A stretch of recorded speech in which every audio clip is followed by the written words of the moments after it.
ଭାରତର ପୂର୍ବତନ ପ୍ରଧାନମନ୍ତ୍ରୀ ସ୍ୱର୍ଗତ ଅଟଳ ବିହାରୀ ବାଜପେୟୀଙ୍କର ଆଜି ହେଉଛି ପୁଣ୍ୟତିଥି।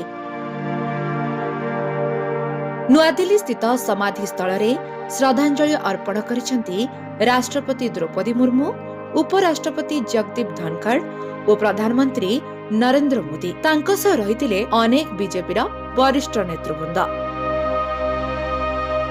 ଏହି ଅବସରରେ ବାଜପେୟୀଙ୍କ ସ୍ମୃତିରେ ସଦୈବ ଅଟଳରେ ସାଂସ୍କୃତିକ କାର୍ଯ୍ୟକ୍ରମର ଆୟୋଜନ ମଧ୍ୟ କରାଯାଇଥିଲା। 2018 ମସିହା ଅଗଷ୍ଟ 16 ତାରିଖରେ ଶେଷ ନିଶ୍ୱାସ ତ୍ୟାଗ କରିଥିଲେ ବାଜପେୟୀ। ପୁଣ୍ୟତିଥିରେ ସ୍ୱର୍ଗତ ବାଜପେୟୀଙ୍କୁ ସାରା ଦେଶବାସୀ ଆଜି ମନେ ପକାଉଛନ୍ତି। ରାଷ୍ଟ୍ରପତି ତାଙ୍କର ସମର୍ପଣ ଭାବ, ସହକର୍ମୀଙ୍କ ପ୍ରତି ସମ୍ମାନ ଓ ବିରୋଧୀଙ୍କୁ ମଧ୍ୟ ସମ୍ମାନ ଜଣାଇବା ତାଙ୍କୁ ଆଜି ଯାଏ ମହାନ କରି ରଖିଛି। ରାଜନୀତିରେ ତାଙ୍କ ଦିଗ୍ଦର୍ଶନ ପାଇଁ ରାଜନେତାଙ୍କ ଠାରୁ ଆରମ୍ଭ କରି ସାଧାରଣ ଜନତା ତାଙ୍କୁ ରାଜନୀତିର ଭୀଷ୍ମ ପିତାମହ କହୁଥିଲେ। ସ୍ୱର୍ଗତ ଅଟଳ ବିହାରୀ ବାଜପେୟୀ ଏଭଳି ଜଣେ ରାଷ୍ଟ୍ରନେତା ଥିଲେ ଯାହାଙ୍କ କଥା ଓ କବିତାରେ ବିରୋଧୀ ମଧ୍ୟ ତାଳି ମାରୁଥିଲେ।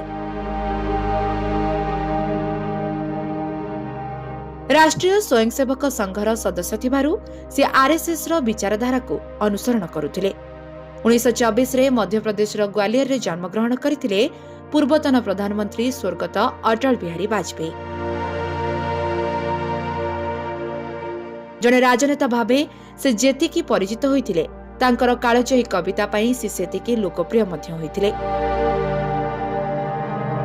ତିନି ଥର ପ୍ରଧାନମନ୍ତ୍ରୀ ଭାବେ ଶପଥ ନେଇଥିଲେ ବାଜପେୟୀ। ନିଜ କାର୍ଯ୍ୟକାଳ ମଧ୍ୟରେ ଅନେକ ଗୁରୁତ୍ୱପୂର୍ଣ୍ଣ ନିଷ୍ପତ୍ତି ନେଇଥିଲେ।